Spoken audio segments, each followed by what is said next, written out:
Assalamualaikum warahmatullahi wabarakatuh.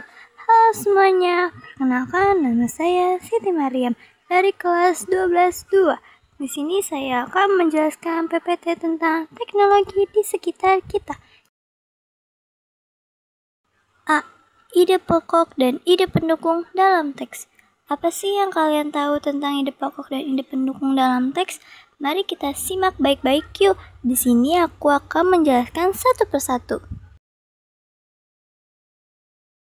Yang pertama, ide pokok teks. Ide pokok teks adalah gagasan utama yang bersifat umum dan menjadi inti paragraf. Ide ini biasanya dituangkan dalam kalimat utama, bisa berada di awal, tengah, akhir, atau menyebar di seluruh paragraf. Ide pokok sering ditandai dengan kata kunci seperti jadi, oleh karena itu, intinya, kesimpulan, dan sebagainya. Yang kedua, ide pendukung teks. Ide pendukung berfungsi memperjelas ide pokok agar lebih mudah dipahami pembaca.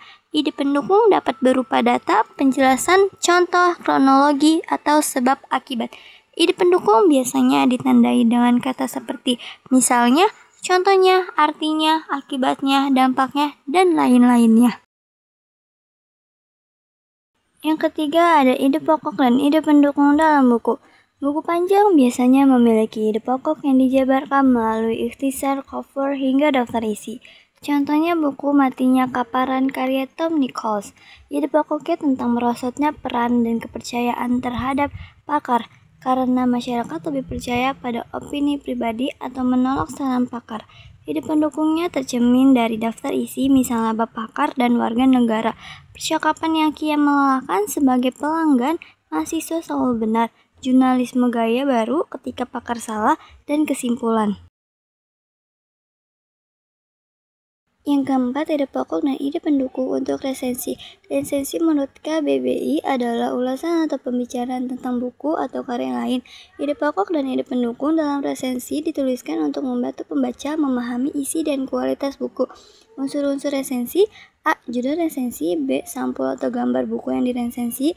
C. Identitas buku, ada pengarang, penerbit, tahun terbit, ISBN, dan lain-lain. D. Pendahuluan, berisi ikhtisar atau ringkasan isi, pengenalan pengarang, alasan penulisan buku. E. Isi resensi, ulasan, kelebihan, kekurangan, penilaian objektif dan subjektif. F. Penutup, kesimpulan, dan tujuan penulisan resensi. B. Menyampaikan hipotesis. 1. Pengertian dan ciri-ciri hipotesis. Hipotesis adalah dugaan sementara untuk menjawab suatu masalah atau peristiwa yang kebenarannya masih perlu dibuktikan. Dalam kehidupan sehari-hari, hipotesis muncul saat menebak hasil ujian, pertandingan, atau kejadian lain. Yang kedua, menggunakan kata khusus.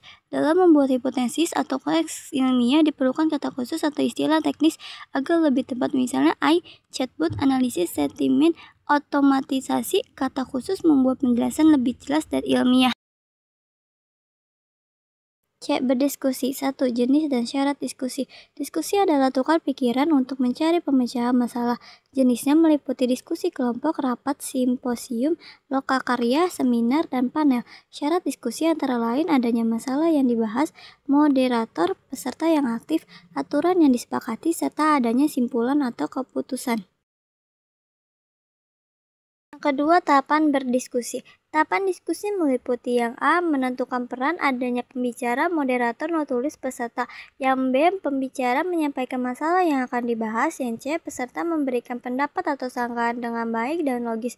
Yang D. Moderator memberi kesempatan peserta menanggapi. Yang E. Ada kesepakatan ditetapkan sebagai simpulan. Yang F. Moderator membacakan simpulan, notulis mencatat sebagai notula atau dokumen. Yang ketiga, memberikan tanggapan dan mengajukan pertanyaan efektif. Peserta diskusi harus menyampaikan tanggapan dengan objektif, logis, dan bahasa resmi. Tanggapan bisa berupa pernyataan atau opini, sementara pernyataan efektif sebaiknya 1. Bersifat terbuka, jelas, dan menghindari ganda. 2. Mendorong partisipasi aktif. 3. Menggunakan kata khusus bila perlu. 4. Disesuaikan dengan situasi diskusi. 5. Bisa berupa refleksi atau jawaban mendalam. Dan menuliskan teks diskusi. Teks diskusi menyajikan dua sudut pandang berbeda, mendukung dan menentang terhadap suatu isu. Tujuannya adalah mendorong pembaca mempertimbangkan berbagai sisi dari suatu masalah. Penulis bisa berpihak pada satu sisi atau bersikap netral, dan pembaca bebas memilih sudut pandang yang dianggap benar. Yang ke-1, ciri teks diskusi. Ciri teks diskusi ada 3. Yang pertama, struktur teks, isu atau permasalahan, argumen mendukung, argumen menentang, analisis dan refleksi, saran atau simpulan rekomendasi. Yang kedua, berisi informasi, informatif, argumentatif. Yang ketiga, menggunakan konjungsi interkalimat dalam kalimat dan antar kalimat seperti kata penghubung perlawanan, tetapi, namun, sedangkan, kata kerja aksi, menyebabkan, mengakibatkan, kata modalitas, harus, akan, mungkin.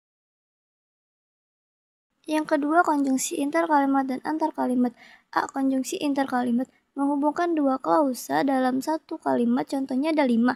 Yang pertama, waktu, setelah, sebelum, ketika, selama. Yang kedua, sebab akibat, karena, sebab. Yang ketiga, tujuan, agar, supaya. Yang keempat, kondisi, jika, apabila. Yang kelima, konsesi, meskipun, walaupun. Yang B. Konjungsi antar kalimat menghubungkan satu kalimat dengan kalimat lain. Contohnya ada 5. Yang pertama, pertentangan, namun, akan, tetapi, kecuali itu. Yang kedua, akibat, oleh karena itu. Yang ketiga, penambahan, tambahan, pula, selain itu. Yang keempat, kesimpulan, dengan demikian. Yang kelima, penegasan, sesungguhnya atau bahwasanya. Mengelaborasi perasaan untuk memahami permasalahan. Mengelaborasi perasaan berarti menggunakan pikiran dan perasaan secara bersamaan untuk memahami dan menyelesaikan masalah. Langkah-langkahnya merupakan informasi sebanyak mungkin tentang masalah yang dihadapi. 2. Memilih informasi yang akurat dan valid berdasarkan data dan fakta.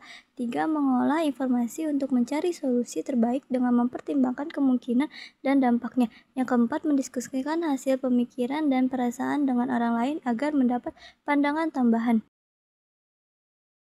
Sekian pemaparan materi dari saya. Wassalamualaikum warahmatullahi wabarakatuh.